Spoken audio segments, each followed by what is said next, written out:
property? Like, are there any big issues we need to know about? Are there any like things that aren't in the MLS in this listing that we need to discuss before we officially make an offer? So, we need to get as much information as possible from the listing agent before we can make an educated offer. So, yeah, we can analyze a deal, like we can look at comps, we can do all these things, but it's helpful to, see if there's any information that hasn't already been disclosed to us. Let the agent know that, hey, we're interested in this deal. What's the timeline of this? Like, what if we called and they're like, hey, we just accepted an offer, but I haven't changed the status on mine? Then we just spent who knows how long analyzing this deal when we could have at least told them, like, hey, I'm an investor. I'm going to make an offer on this property. I just want to ask a few questions before we do. What's the status? How many offers do you have? What's the competition like? What do I need to do to be competitive? So, like, these are things that are going to help us make a better offer.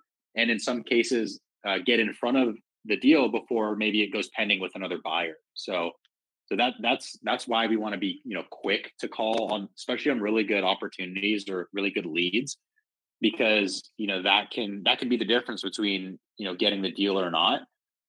Some of the best deals are when we're the first buyer to call, or one of the first buyers to call.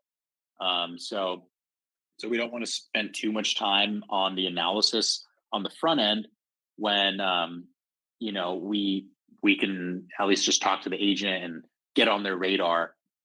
But again, it does help if you're brand new to an area, for example. Like, you should get familiar with the area so you have some idea of, like, what am I looking at here. So eventually you'll start, when you're working in areas, you'll start to see, like, hey, what is a good deal, what is a good opportunity, and you won't really focus as much on the analysis on the front end, like, over time, as you get more ingrained in your market. Mhm. And I was also going to mention about determine the price and not analyzing deals. Would you probably say the best way to determine like a very accurate rehab cost is to just offer a contractor that you know personally a couple $100 or whatever, and he just walk the property with you? Would that probably be the best way to look at repairs? Yeah, ultimately, the only way to get a very accurate repairs cost is talking to the person who's going to do the work.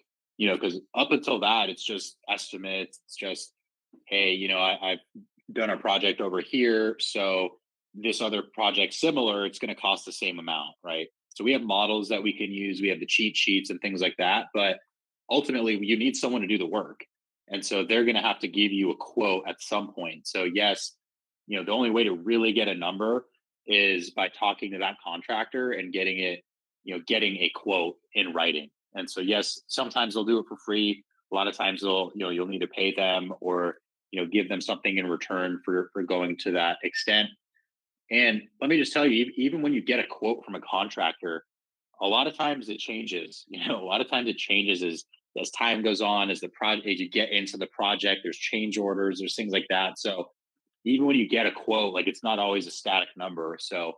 Um, but yeah, I mean, really, as many tools or random software and cheat sheets and things like that, you can use these different frameworks, but at the end of the day, like, it's up to that contractor to give you a quote on the actual project itself, like at the house, on your specific deal. Okay. And then just this is my final question. So I've heard a lot about, especially in like today's market, cash buyers. They're busy. They're not interested in you wasting their time.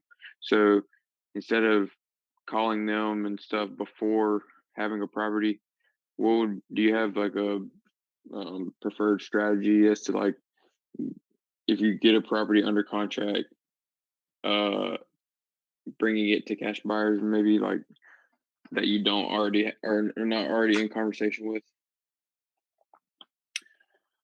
Yeah, I mean, I don't really prescribe that. Like, I would prefer to have a relationship with the buyer and go get exactly what they're looking for, um, as opposed to just getting something under contract and then trying to find a buyer. So that's not really our philosophy with it. I guess Mhm. if you do have something under contract and none of your buyers want it, sure, then that's a situation where you'd want to go out and find additional buyers for that deal.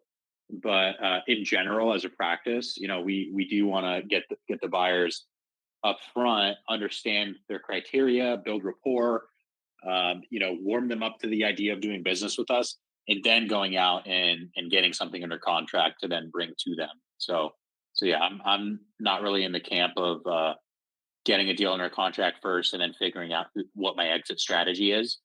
Mhm. Especially if I have no intention on buying it myself. Like if I'm only going to wholesale, then I think it's reckless to just go get a property under contract without having your buyers in place or any means of closing on the deal. Like it's silly to me in my mind. If your buyers are quote too busy, then what are they doing? Right? Are they not investing? Are they not looking for deals? Are they not wanting to